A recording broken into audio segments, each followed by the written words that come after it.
In 1991, Jeff Speakman emerged as a fresh and dynamic action star, captivating audiences with his fast, fluid martial arts style that set him apart from many martial artist actors who often relied heavily on either brute force or stylized choreography lacking genuine martial arts authenticity. Unlike others who were known mainly for their physical skills or celebrity status rather than their acting ability, Speakman was adamant about being recognized as a serious actor capable of delivering authentic martial arts performances that were both technically precise and emotionally engaging.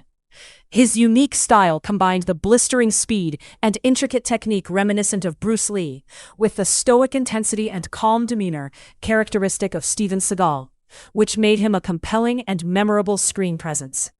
Speakman's breakout role in The Perfect Weapon not only highlighted his technical skill and charisma, but also showcased his ability to carry a film as the lead, seamlessly integrating realistic fight choreography with a believable character arc that resonated deeply with audiences on multiple levels. This role was pivotal and earned him a lucrative three-picture deal with Paramount Pictures, firmly positioning him as Hollywood's next big action hero, with the potential to rival established stars of the genre like Van Damme and Seagal. However, despite his promising start and critical acclaim, Speakman's career in mainstream cinema was surprisingly brief, and after a string of action films in the early 1990s, he suddenly vanished from theaters, leaving fans and industry insiders curious and somewhat puzzled about the reasons behind his unexpected disappearance from the spotlight. Born in 1958 in Chicago, Speakman's early life was far from the typical martial arts or showbiz trajectory, excelling as a springboard diver in high school without the benefit of formal coaching. He cultivated a high level of discipline, physical control, and body awareness, qualities that would later prove invaluable in his martial arts training and performance. Financially independent from a young age, he worked diligently for 6 years to save enough money to afford college at Missouri Southern State University, where he graduated with honors in both psychology and biology. These academic pursuits deeply influenced his martial arts philosophy, as he emphasized the importance of mental discipline, emotional control, and the psychological aspects of combat, which he considered just as crucial as physical skill. Inspired by the television show Kung Fu, Speakman began training in Goju Ryu karate under the tutelage of Lou Angel, quickly earning his black belt before relocating to California to further his studies with Ed Parker. Under the guidance of Parker and instructor Larry Tatum, Speakman mastered American Kenpo's rapid, precise strikes and practical self-defense techniques, achieving his black belt in 1984. His dedication to authentic martial arts training was matched by a commitment to improving his screen presence, leading him to take acting classes by 1988 to refine his craft.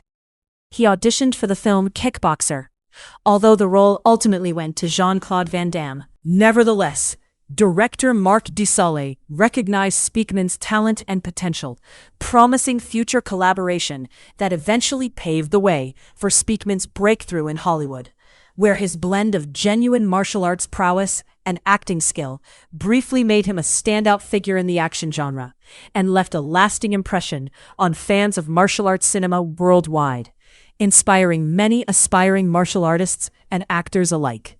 Dow kept his promise by signing Speakman to a 3-picture contract and immediately began developing a film tailored specifically for him, titled The Perfect Weapon.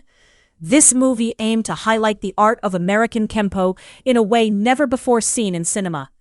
Ed Parker, the founder of American Kenpo, was brought on as the technical advisor and was present for most of the shoot to ensure every movement and technique was authentic and accurately represented. The character of Master Lo was even inspired by Parker himself. Initially, the producers doubted Parker's acting ability and hesitated to cast Speakman as the lead, until Paramount executives visited Parker's dojo to witness Speakman's skills firsthand. Dow arranged a screen test featuring 2 scenes, one dramatic scene after a funeral demonstrating Speakman's acting, and another showing his prowess with fighting sticks to showcase his action abilities. This test convinced Paramount to greenlight the project. The Perfect Weapon follows Jeff Sanders, a construction worker burdened by a troubled past. After losing his mother during childhood, Jeff became rebellious and alienated from his family and society. His father, a police captain, enrolled him in a Kenpo school in Koreatown, where an old friend, Kim, became both mentor and surrogate father. When Kim is murdered by the Korean mafia, Jeff uses his Kenpo skills to seek justice and revenge. The film featured an outstanding supporting cast, including Mako as Kim, delivering a performance filled with quiet dignity. James Hong as the menacing crime boss Jung, Professor Toru Tanaka as the intimidating assassin Tanaka, John Dai as Jeff's estranged brother Adam, a police officer investigating the same case, and Cary H. Tagawa, who would later achieve greater fame in Mortal Kombat, in a supporting role. Behind the scenes, there were memorable moments like a lobster-eating contest between Ed Parker and Professor Tanaka, which Tanaka won by consuming 16 lobsters whole. The Crockpit Club, a key location in the film, was a carefully constructed set, rather than a real nightclub, with every detail designed for authenticity. The fight choreography was exceptional, featuring Speakman performing nearly all his own stunts. His stick fighting scenes were especially notable, including one where he suggested having his character beat up a couch to express rage and skill, making the sticks feel like a natural extension of his body as they moved with precision and power, thrilling audiences. There was one incident during filming when a prop knife, which was supposed to retract on contact, malfunctioned and accidentally stabbed a stuntman in the leg.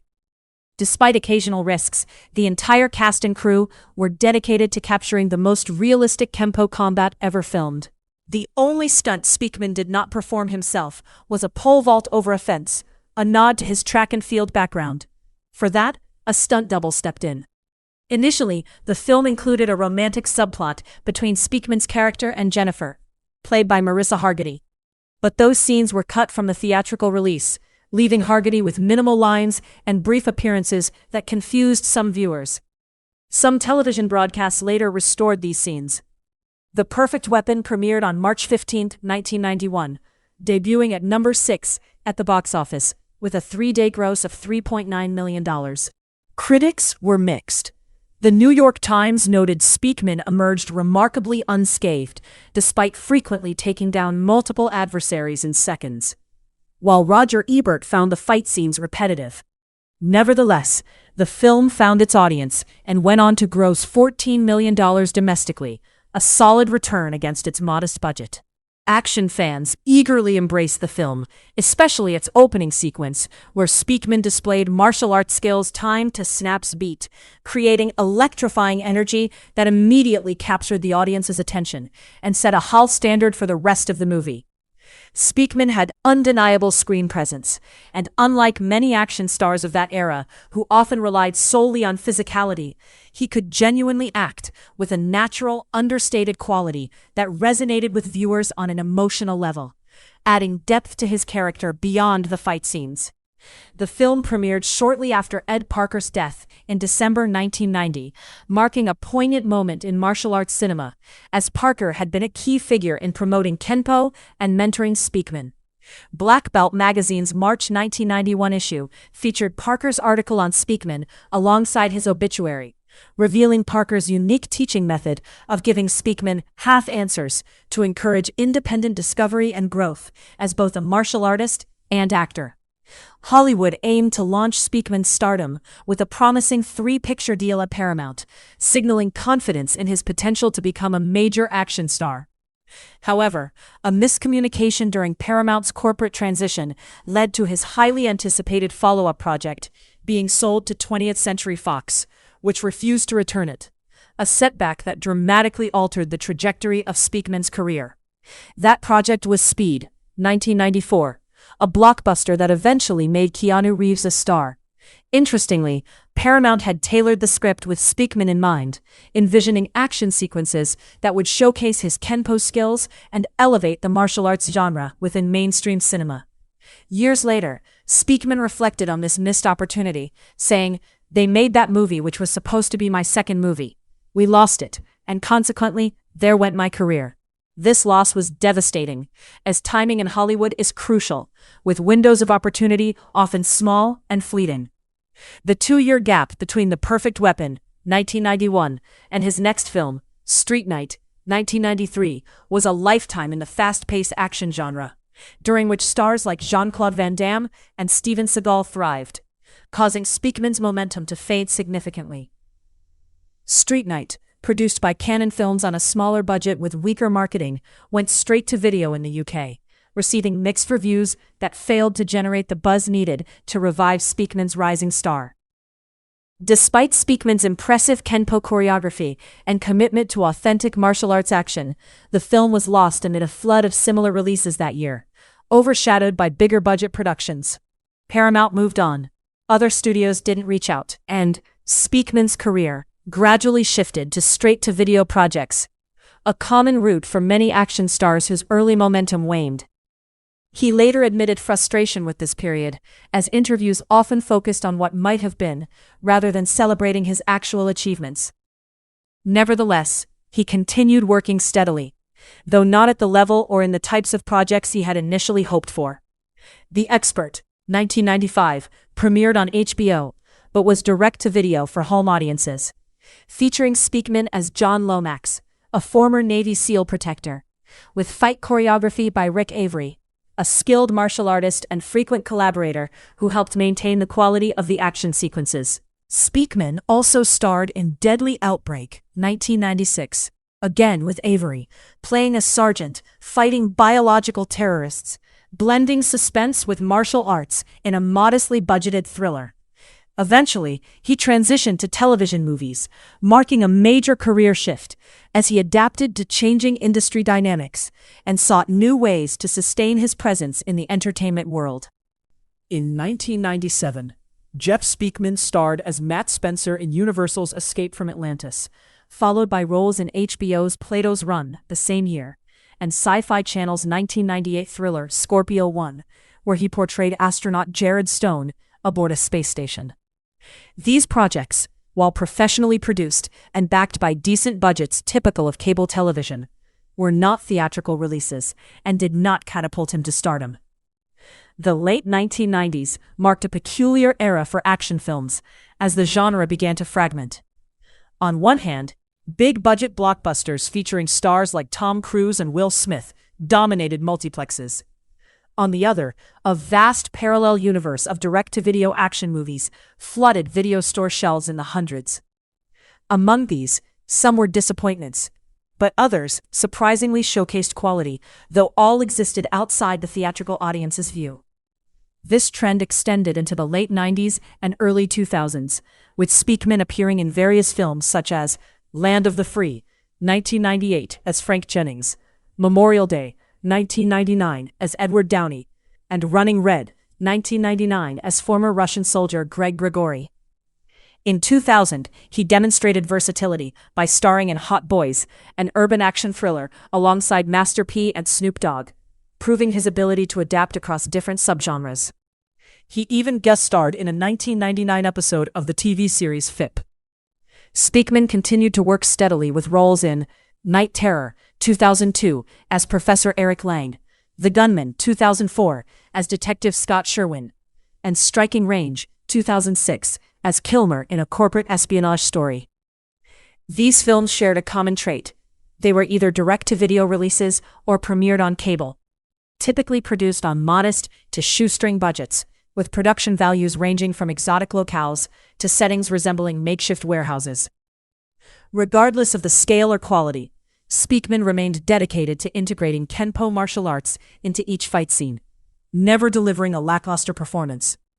Whether in a theatrical release or a low-budget video rental action film, his fight sequences consistently stood out as highlights, showcasing authentic martial arts skill, even when other film elements faltered.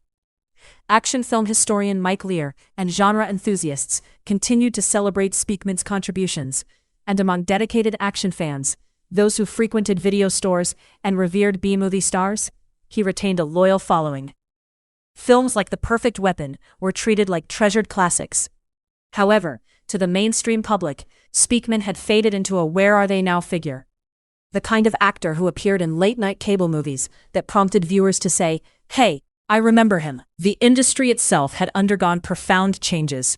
The mid-tier action star, once a staple of video stores, was vanishing, as studios shifted focus either to $100 million blockbuster productions or tiny independent films, erasing the middle ground where Speakman thrived.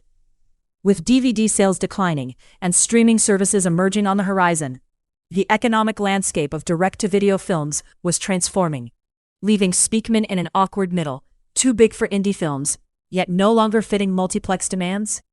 Despite these challenges, Speakman emphasized the internal journey of self-improvement and positive impact, focusing on building a legacy beyond Hollywood. While his film career plateaued, he never ceased teaching martial arts. If anything, he intensified his dedication. His induction into the Black Belt Hall of Fame as Instructor of the Year in 1993 was a more meaningful honor to him than any movie role.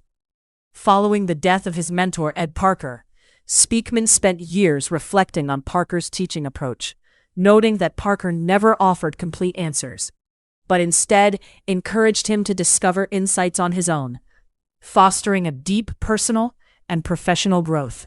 Jeff Speakman realized that his approach had granted him something priceless: the ability to innovate and evolve. He began developing what he called Kenpo 5.0. Traditional Kenpo, as taught by Ed Parker, was incredibly effective for stand-up fighting, relying on solid principles like using angles to create openings, striking with maximum efficiency, and chaining techniques together logically. However, it had a glaring weakness that became more apparent in the 1990s. It lacked ground fighting techniques. With the rise of mixed martial arts and the UFC demonstrating that fights often end up on the ground, Speakman saw a critical gap that needed to be addressed. For Kenpo to remain relevant in the modern martial arts world, it had to evolve. It took him years to figure out how to adapt Kenpo's core principles, angles, strikes, and efficiency, to ground fighting. This challenge was as much philosophical as it was technical, because Kenpo wasn't just a set of moves, it was a system, a mindset for combat. Through careful trial and error, testing and refinement, and by incorporating insights from Brazilian Jiu-Jitsu and wrestling while preserving Kenpo's core philosophy, Speakman created a comprehensive system. Kenpo 5.0 blended traditional Kenpo with modern MMA-style ground techniques into a practical, real-world tested, and all-encompassing system. Students could train in stand-up fighting, groundwork, and everything in between, all within a unified system. He founded American Kenpo Karate Systems, where he taught both law enforcement officers and civilians. His organization grew to over 50 schools worldwide, eventually spreading to more than 20 countries. Speakman became a certified defensive tactics instructor for the Department of Justice, training FBI agents, DEA agents, Homeland Security personnel, and Department of State officials. He also served as the edged weapons instructor for the California Department of Corrections, teaching at notorious prisons such as Pelican Bay and Folsom. His psychology degree proved invaluable, as his deep understanding of human behavior, reward and punishment cycles, and motivation made him more than just a martial arts instructor. He became a comprehensive teacher of self-discipline and excellence. He began public speaking, delivering motivational talks about achieving sustained excellence through martial arts. In 2010, Speakman was promoted to 8th degree black belt in Kenpo. By 2013, he earned a 9th degree black belt in both Kenpo and Goju Ryu.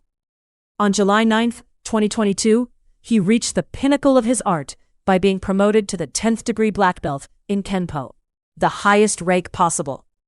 Speakman had built a legacy that would outlast any Hollywood career, a legacy of teaching and leadership in the martial arts community. While Hollywood had moved on, the global martial arts world had not.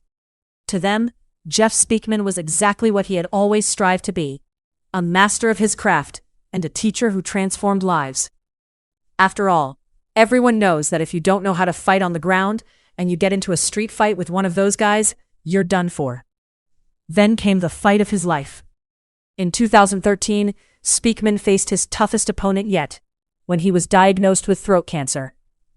For a martial artist who had spent decades conditioning his body and mind to overcome any physical challenge, this was a different battle. You can't fight cancer with perfect Kenpo techniques, nor can determination alone defeat it. Yet Speakman approached this challenge as he did everything else in life, with discipline, focus, and an absolute refusal to give up. He applied the mental toughness he had developed on the mat and the problem-solving skills his psychology degree had taught him, breaking the ordeal down into manageable parts. Throughout his battle, the martial arts community rallied around him, offering support and solidarity. Messages of support poured in from students worldwide, fellow instructors, black belts he had trained decades earlier, and fans of action films, creating an overwhelming wave of encouragement. Many shared heartfelt stories about how Speakman had transformed their lives through martial arts, instilling discipline and respect in their children, and inspiring them to persevere through difficult times. Now, it was their turn to stand by him. Throughout his treatment, Speakman fought with determination, adhering to his training schedule as much as his physical condition allowed, and continuing to teach whenever he had the energy. He refused to let his illness define him or hinder his mission. Remarkably, just 11 weeks after completing treatment, he was back in full force, hosting a major martial arts event featuring representatives from 11 countries, making a powerful statement that cancer had not defeated him. By 2014, he was declared cancer-free, having won the battle. True to his resilient nature, Speakman looked ahead rather than dwelling on the past, ready for whatever challenges lay ahead. So, what really happened to Jeff Speakman? Simply put, Hollywood happened. The studio system, unfortunate timing, and the accidental sale of a property that might have catapulted him to superstardom. But the fuller truth is that Speakman never ceased being true to himself. He did not become bitter, blame others, or abandon martial arts to chase fame through reality TV or other desperate avenues. Instead, he built something meaningful. While Keanu Reeves was starring in a movie filled with bus rides and explosions, the one that should have been Speakman's, Jeff was quietly teaching self-defense in a dojo. While other action stars faded into obscurity or awkward comebacks, Speakman developed an innovative martial arts system that spread to 20 countries. While Hollywood churned out superhero franchises with CGI fights, Speakman trained FBI agents in real-life techniques that could save their lives. His film The Perfect Weapon remains a cult classic among action fans, having been released on Blu-ray several times, most recently by Kino Lorber, with special features like interviews, deleted scenes, and commentary tracks. New generations continue to discover the film, and fans on internet forums and YouTube still wonder what could have been had Speakman received the opportunities he deserved. In 2020, Speakman appeared on The Art of Action, a YouTube series hosted by action star Scott Adkins, who is a genuine fan and asked the questions everyone wanted answered. Speakman spoke openly, honestly, and philosophically about his career, discussing the perfect weapon, the loss of speed, battling cancer, and creating Kenpo 5.0. There was no bitterness in his voice, only acceptance and pride in his accomplishments. The film industry can be harsh, often consuming talented individuals and discarding them.